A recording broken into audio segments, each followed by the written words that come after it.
Renungan Harian Rabu 27 Januari 2021. Dengarlah, seorang penabur keluar untuk menabur. Bacaan pertama diambil dari kitab Ibrani bab 10 ayat 11 sampai 18 dan bacaan Injil dari Injil Markus bab 4 ayat 1 sampai 20. Saudara-saudariku terkasih, seorang bapak bangga dengan kemampuan bakat yang dimiliki oleh anak-anaknya. Ia bercita-cita agar semua anaknya berhasil dalam semua bidang pelayanan. Ada yang menjadi dokter, ada yang menjadi hakim, dan ada yang bisa untuk menggantikannya melanjutkan usaha mereka. Harapan dan cita-cita bapak ini terjawab. Anak yang pertama berhasil mendapat gelar doktor dalam bidang hukum. Anak yang kedua berhasil menjadi seorang dokter dengan spesialis kandungan.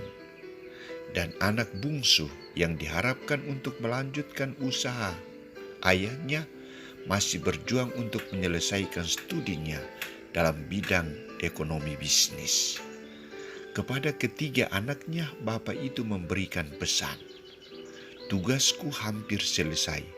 Kamu bertiga sudah dan akan memiliki bekal untuk melanjutkan hidupmu. Kamu bertiga harus menjadi lahan yang subur untuk menghasilkan sesuatu bagi Tuhan dan sesama. Saudara-saudariku terkasih, dalam kisah Injil sebelumnya, Yesus telah menekankan unsur penting untuk menghadirkan kerajaan Allah, yakni mendengar dan melakukan kehendak Allah.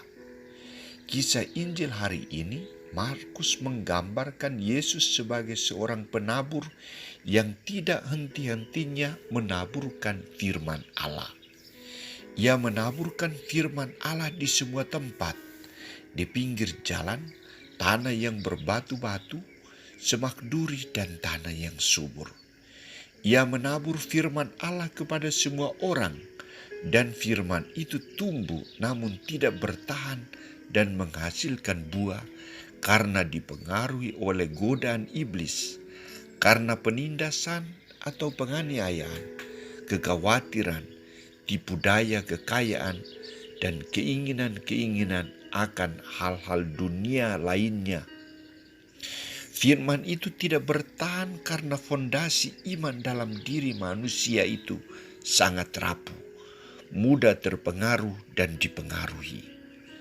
Sedangkan firman yang ditaburkan di tanah yang subur dalam diri orang-orang yang baik, orang yang mendengar dan menyambut baik firman itu, dan firman itu sesuai dengan apa yang diinginkan, menghasilkan buah berlimpah. Ada yang 30 kali lipat, 60 kali lipat, dan bahkan 100 kali lipat. Saudara-saudariku terkasih, dari perumpamaan ini, Yesus mau menjelaskan bahwa kerajaan Allah itu telah datang. Proses penaburan benih sabda Allah juga sudah terjadi di bumi. Namun manusia masih menutup hatinya untuk menerima 100% benih sabda Allah itu. Kerajaan Allah itu tumbuh di bumi sangat lamban.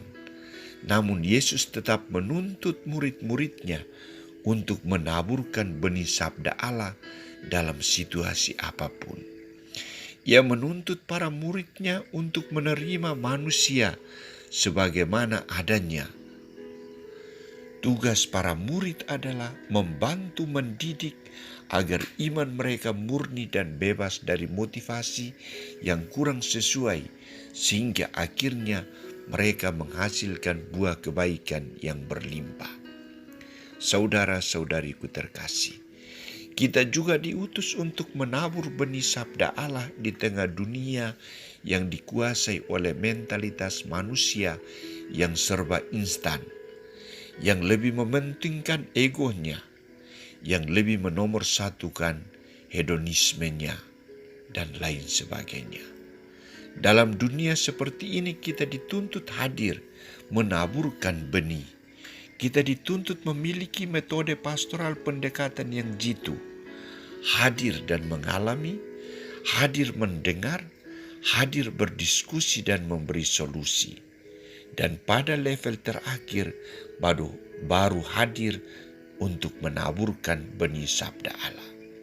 Senjata yang dituntut dari kita dalam situasi ini adalah kerendahan hati dan kemurnian pikiran.